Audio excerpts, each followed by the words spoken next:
Hello दोस्तों, स्वागत करते हैं आपका अपने इस YouTube चैनल पे। कैसे हैं आप? उम्मीद करते हैं अच्छे होंगे। दोस्तों, आज हम लोग समलंब चतुर्भुज का क्षेत्रफल कैसे निकालते हैं इस चीज़ के बारे में चर्चा करेंगे।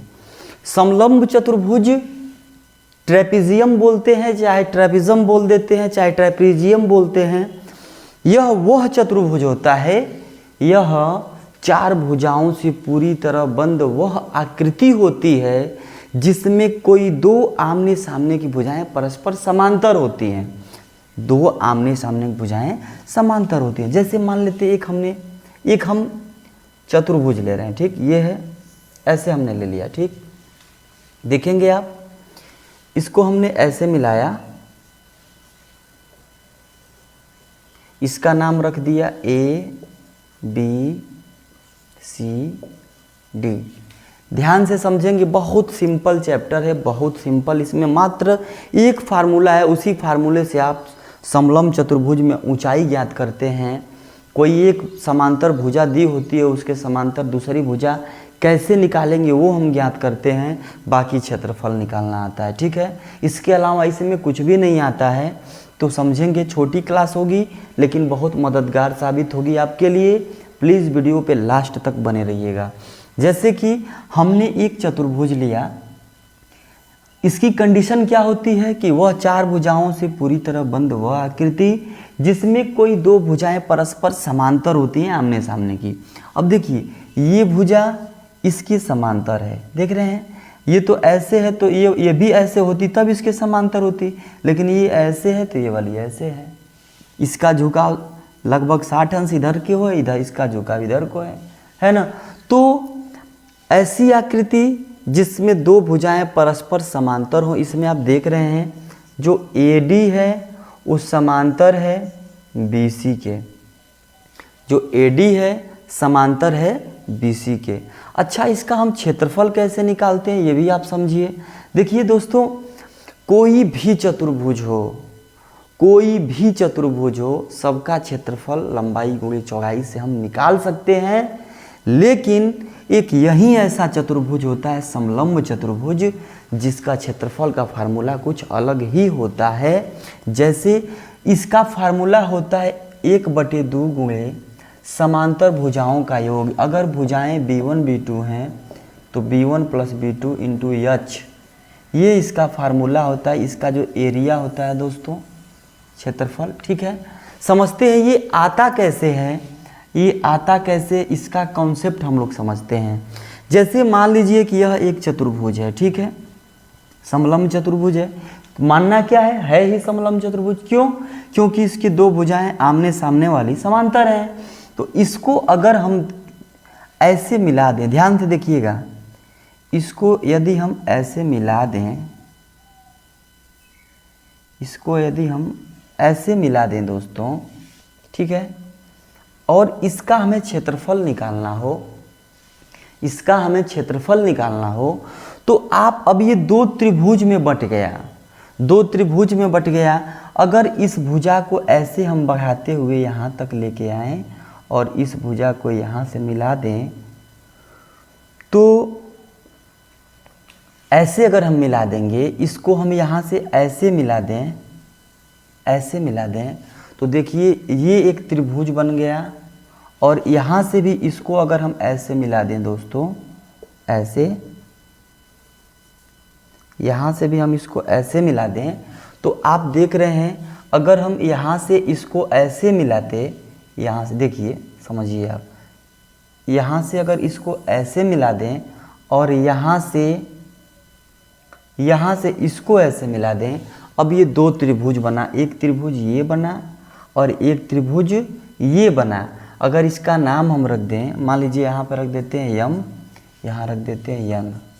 अब यहाँ देखेंगे दोस्तों, एक बार BCN बना त्रिभुज, BCN, और एक BMN, ठीक है।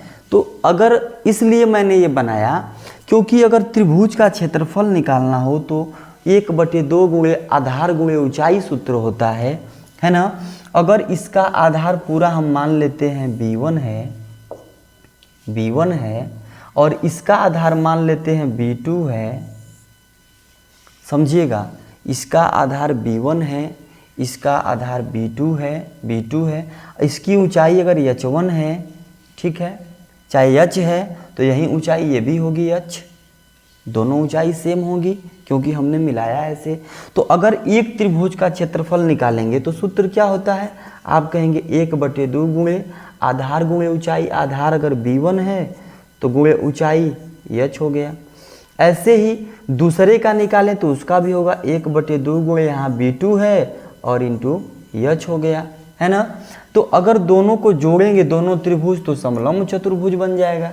तो दोनों को जब जोड़ेंगे हम तो 1/2 B1 into H plus 1/2 B2 into H। यहाँ से अगर आप 1/2 H कॉमन ले लेंगे तो बचेगा दोस्तों B1 प्लस B2, ठीक है। ये दूरी आप यहाँ से यहीं तक का लेंगे, ये रहती है B1, ये लंबाई कुछ और है, ये कुछ और, ये तो हमने मिला के इसकी ऊंचाई ज्ञात किया है ना, ये B2 है, ये B1 है।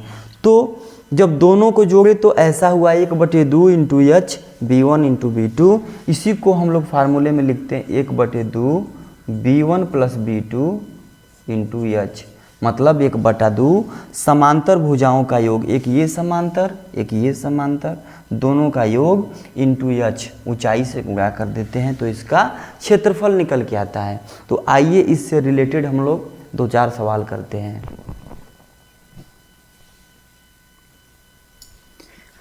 आइए देखते हैं दोस्तों इन सवालों को।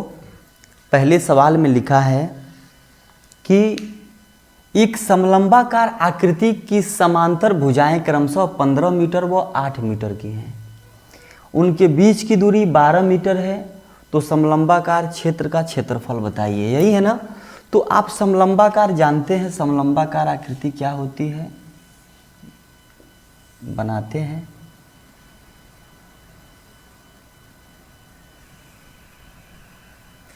ऐसी आकृति जिसमें दो भुजाएं समांतर हों, ये भुजा इसके समांतर हो गई ABCD, ठीक है। इसमें लिखा है कि समलंबाकार आकृति की समांतर भुजाएं क्रमशः 15 मीटर और 8 मीटर हैं। ये बड़ी वाली 15 मीटर होगी और ये वाली 8 मीटर होगी। इनके बीच की दूरी 12 मीटर है। बीच की दूरी मतलब ऊंचाई, अगर ऐसे देख लिया जाए बाहर करके तब भी, और नहीं तो यहाँ से भी देख सकते हैं कहीं भी। तो इनकी जो ऊंचाई है दोस्तों कितना है, 12 मीटर है ना। यहाँ से यहाँ तक के बीच की सीधी दूरी जो है ऊंचाई वो 12 मीटर है, ठीक है। तो अब आप देखेंगे, अब क्या करेंगे, जब 12 मीटर है तो लिखा है कि समलंबाकार क्षेत्र का क्षेत्रफल बताइए। क्षेत्रफल क्या होता है, इसका एरिया क्या होता है, आप बोलेंगे 1/2 B1 प्लस B2, मतलब दोनों समांतर भुजाओं का योग गुणे ऊंचाई H। तो मान रख देते हैं 1/2 B1 plus B2, 8 plus 15, 15 plus 8 रख देते हैं, इंटू H, ऊंचाई दिया है 12, काटेंगे 2 से 2 छके 12, 15 8 होता है 23, 23 का गुणा 6 में 23 छक्का होता है 138, 6 18 को 8 हाथ में लगा, 6 18 8 हाथ में लगा 1, 6 दूना 12 1 13, 138 मीटर में है। तो क्या लिखेंगे, मीटर स्क्वायर। इसका जो क्षेत्रफल आया दोस्तों 138 मीटर स्क्वायर। दूसरी चीज, आप जानते हैं ना कि क्षेत्रफल कहलाता क्या है। अगर आप नहीं जानते, क्षेत्रफल से संबंधित ढेर सारी जानकारियां लेना चाहते हैं, क्षेत्रफल से क्या क्या सवाल बन सकते हैं, तो क्षेत्रफल का एक अलग से वीडियो मैंने अपने YouTube पे डाला है चैनल पे। आप मेरे चैनल पे जाके प्लेलिस्ट में सिंपल मैथ नाम से एक प्लेलिस्ट खोलिएगा, उसमें आपको क्षेत्रफल क्या होता है, परिमाप क्या होता है, एकदम बढ़िया से विस्तृत जानकारी मैंने उसमें दी है। तो चलिए दूसरे क्वेश्चन को हल करते हैं। इसमें लिखा है 3 सेंटीमीटर ऊंचाई वाले समलंबाकार क्षेत्र का क्षेत्रफल 12 वर्ग सेंटीमीटर है। यदि समांतर भुजाओं में से एक भुजा 3 सेंटीमीटर हो तो दूसरी भुजा बताइए। तो इसके लिए आप क्या करेंगे, एक पहले चतुर्भुज बनाते हैं, समलंब चतुर्भुज। ये हुआ, ऐसे बना लिया, दो भुजाएं परस्पर समांतर हो गई। चार भुजा वाला समलंब चतुर्भुज ABCD, ठीक है। लिखा है इसमें से एक भुजा 3 है, यदि एक भुजा ये 3 है, ये वाली एक 3 है, तो दूसरी बताइए, मान लेते हैं दूसरी x है। ऊंचाई इसकी कितना दिया है, 3 सेंटीमीटर। जो इसकी ऊंचाई है 3 सेंटीमीटर की, यहाँ भी कर सकते हैं, ऐसे भी खींच के यहाँ भी लिख सकते हैं। जो ऊंचाई है वो कितना है, 3 सेंटीमीटर। तो आप जानते हैं कि इसका जो क्षेत्रफल होता है, समलंब चतुर्भुज का जो क्षेत्रफल लिखेंगे आप, समलंब चतुर्भुज का क्षेत्रफल बराबर 1/2 B1 + B2, दोनों समांतर भुजाओं का योग इंटू H। अगर दोस्तों यहाँ से हम B1 + B2 निकालें, B1 + B2 का मान निकालें, तो ये 2 इधर जाएगा तो एरिया में गुणा हो जाएगा, यानी क्षेत्रफल में क्या हो जाएगा, गुणा हो जाएगा 2 का। और H इधर गुणा में है, इधर आके क्या हो जाएगा, आप कहेंगे भाग में हो जाएगा। समझ पाए हैं आप, ध्यान से देखिए। हम कहते हैं कि क्षेत्रफल होता है 1/2 B1 + B2 इंटू H। अगर B1 + B2 का मान निकाला जाए तो 2 इधर बटा में है, इधर जाएगा तो गुणा में 2a हो जाएगा। H इधर गुणा में इसके साथ है, इसके साथ आएगा तो H की भाग हो जाएगी। तो यहाँ से हम दोनों भुजाओं का योग निकाल सकते हैं। अगर भुजाओं का योग हम निकाल के देखें, भुजाएं छोड़ दीजिए कि भुजा निकालना है, आप तो यहाँ पे भी मान रख सकते हैं। यहाँ देखिए एकदम सिंपल तरीके से निकालते हैं। क्षेत्रफल दिया है 12 सेंटीमीटर, 12 वर्ग सेंटीमीटर, तो 12 गुणे ये 2 हो गया। और हाइट कितनी दी गई है इसकी, 3 सेंटीमीटर, 3 हो गई, 3 से काट देंगे, 3 चौको 12, यानी 4 दूना 8। जो भुजाओं का योग आएगा दोस्तों B1 + B2 वो कितना आएगा, 8 आएगा। जब एक भुजा 3 दी गई है तो इसमें क्या जोड़ें कि 8 आ जाएगा, आप कहेंगे 5 जोड़ देंगे। हम कहते हैं B1 + B2 बराबर कितना, 8 आया। और एक भुजा दी गई है 3, यानी 3 + B2 बराबर 8, तो B2 बराबर 8 - 3 मतलब कितना, 5। B2 बराबर 8 - 3 करेंगे कितना हो जाएगा, 5। तो इसका जो मान हम लोग x माने तो कितना आ गया, 5 आ गया। सारा सेंटीमीटर में दिया गया है तो आप लिखेंगे 5 सेंटीमीटर। आइए एक आध दो सवाल इससे रिलेटेड और करते हैं। आइए दोस्तों देखा जाए, ये अगला क्वेश्चन में लिखा है कि एक निम्नांकित चतुर्भुज ABCD में AB समांतर है CD के। जो AB है वो CD के समांतर है, सामने दिख रहा है समांतर है। फिर लिखा है AD AB पर लंब है। जो AD रेखा है वो AB पर लंब है। क्या है, लंब है। लंब का मतलब क्या हुआ, यहाँ से यहाँ तक इसकी ये ऊंचाई है, लंब है। फिर लिखा है कि AB बराबर 8 सेंटीमीटर, AB बराबर 8 सेंटीमीटर, BC बराबर CD बराबर BC और CD दोनों 5-5 सेंटीमीटर के हैं। तो बोला है कि ABCD से घिरे इस क्षेत्र का क्षेत्रफल बताइए। ये क्षेत्र कैसा कहलाएगा, आप कहेंगे समलंबाकार होगा, समलंबाकार होगा, है ना, समलंबाकार क्षेत्र होगा। क्यों होगा, क्योंकि आप जानते हैं दो भुजाएं परस्पर समांतर हैं, है ना। कंडीशन ये दिया है कि जो AD है AB पर लंब है। अच्छा एक बात बताएंगे दोस्तों, इसका अगर हमें क्षेत्रफल निकालना हो, समलंब चतुर्भुज का क्षेत्रफल, तो आप जानते हैं सूत्र क्या होता है, समलंब चतुर्भुज का क्षेत्रफल जो होता है 1/2 दोनों समांतर भुजाओं का योग गुणे h ऊंचाई। तो आप देख रहे हैं समांतर भुजाएं यहाँ 5 भी दिया है, 8 भी दिया है। क्षेत्रफल हम निकाल सकते थे, लेकिन सिर्फ ऊंचाई हमें पता चल जाए तब। ऊंचाई की बात करें तो ये वाली यही ऊंचाई ये हुई। अच्छा यही ऊंचाई यहाँ से अगर इसको हम मिला दें ऐसे, तो आप देख रहे हैं दोस्तों, जब दोनों भुजाएं ये समांतर हैं, समांतर का मतलब दोनों के बीच का समान अंतर है। यहाँ से जो दूरी यहाँ की होगी ना, वही दूरी यहाँ से भी होगी, यहाँ से भी होगी, यहाँ से भी होगी। तो ऐसे अगर हम लोग C से AB पर एक लंब गिरा दें, इसका नाम हम रख देते हैं E रख देते हैं, तो आप देखेंगे तो यह एक त्रिभुज बन गया दोस्तों। और त्रिभुज कैसा बना, तो आप कहेंगे समकोण त्रिभुज बना, क्योंकि C से जब AB पे हम लोगों ने लंब गिराया तो लंब गिरता है तो ये 90 डिग्री का कोण बनाता है। जैसे कि यहाँ पे AD जो रेखा थी AB पर लंब गिरी तो यहाँ पे 90 अंश का कोण बना, तो यही कोण यहाँ भी बनेगा। तो जब ये देखेंगे आप, ये त्रिभुज क्या हो जाएगा, समकोण त्रिभुज। तो आपने पढ़ा होगा दोस्तों कि समकोण त्रिभुज में जो पाइथागोरस की प्रमेय होती है, पाइथागोरस की प्रमेय होती है, वो क्या कहती है, वो कहती है कि जो कोण का वर्ग होगा वो लंब का वर्ग प्लस आधार के वर्ग के योग के बराबर होगा, दोनों के वर्ग के योग के बराबर होगा।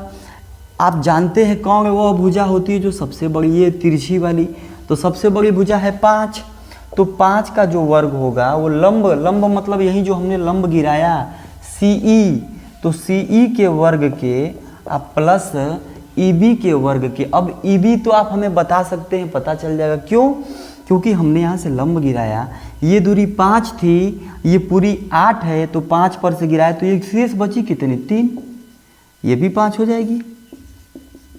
समझ पाए आप, ये 5 है, यहाँ से हमने सीधा एक लंब गिराया तो ये 8 सेंटीमीटर की, तो जब सीधा गिराया तो ये 5 सेंटीमीटर ये भी निकल गया, तो ये वाला बचा कितना, 3, यानी इसके वर्ग और इसके वर्ग के बराबर ये होगा।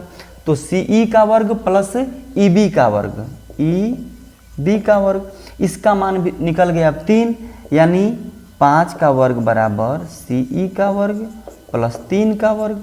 अगर CE का वर्ग निकालेंगे, CE का वर्ग, तो ये 5 के वर्ग में से 3 का वर्ग घटाना, ये इधर जाएगा तो घट जाएगा, तो CE का वर्ग जो निकालेंगे तो 25 माइनस 9 जो कि होगा 16, और जब CE का वर्ग बराबर 16 तो CE बराबर आप बोलेंगे 4, तो यही इसकी ऊंचाई निकल के आ गई 4।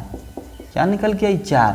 जब ये 4 तो ये भी हो जाएगी अब 4, और यह आप ध्यान देंगे ना तो यह भी एक 4 हो जाएगी, क्योंकि यहाँ से ये भी लंब है, यहाँ से भी लंब है, इसकी जो दूरी होगी इसकी दूरी होगी परस्पर समांतर होगी, समांतर रेखाएं भी बनेंगी, और ये दोनों रेखाएं समांतर थी, समान अंतर पे थी, इसलिए इनकी दूरी हर जगह मेंटेन एक ही रहेगी, जो कि 4 सेंटीमीटर रहेगी। तो इसका निकल के आया 4 सेंटीमीटर। अब तो हमें ऊंचाई मिल गई, अब यहाँ पे हम मान रख सकते थे, अब मान रखेंगे इसका अगर क्षेत्रफल निकाला जाए, एरिया 1/2 गुणे समांतर भुजाओं का योग, समांतर भुजाएं 5 हैं और 8 हैं, तो 5 + 8 इंटू H, ऊंचाई निकल के आई 4 है ना, 4 काटेंगे 2 दूना 4, जोड़ेंगे तो 8 5 13 गुणे 2, 13 दूना होता है 26, 13 दूना होता है 26 वर्ग सेंटीमीटर। इसका क्या निकल के आ जाएगा दोस्तों, क्षेत्रफल निकल के आ जाएगा। तो वीडियो में इतना ही दोस्तों, क्योंकि समलंब चतुर्भुज बहुत छोटी सी ही, एक बहुत बड़ी इसका ब्राड इसकी संकल्पना नहीं है, बस यही छोटी चीज़ है। आपको यही याद रखना है कि ऐसा चतुर्भुज होगा जिसमें 2 आमने सामने की भुजाएं परस्पर समांतर होंगी, ठीक है, और इनका जो क्षेत्रफल हम निकालते हैं वो 1/2 गुणे समांतर भुजाओं का योग और गुणे ऊंचाई कर देते हैं, तो इसका क्षेत्रफल निकल के आ जाता है। ठीक है दोस्तों, तो बस आज की वीडियो में सिर्फ इतना ही। अगर वीडियो पसंद आई हो तो प्लीज़ वीडियो को लाइक करिएगा, चैनल को सब्सक्राइब नहीं किए हैं तो चैनल को सब्सक्राइब करिएगा। आप अपने कीमती सुझाव ज़रूर हमें कमेंट के रूप में दीजिएगा, हम कोशिश करेंगे आपके कमेंट का जवाब देने के लिए। तो मिलते हैं इसी के साथ अगले वीडियो में, जो कि हमारा एरिया क्षेत्रफल से ही संबंधित होगा। कोई न कोई और आकृति हम लेके आते हैं आपके सामने, जिसमें हम लोग फिर क्षेत्रफल से ही सवाल करेंगे। तब तक के लिए जय हिंद दोस्तों।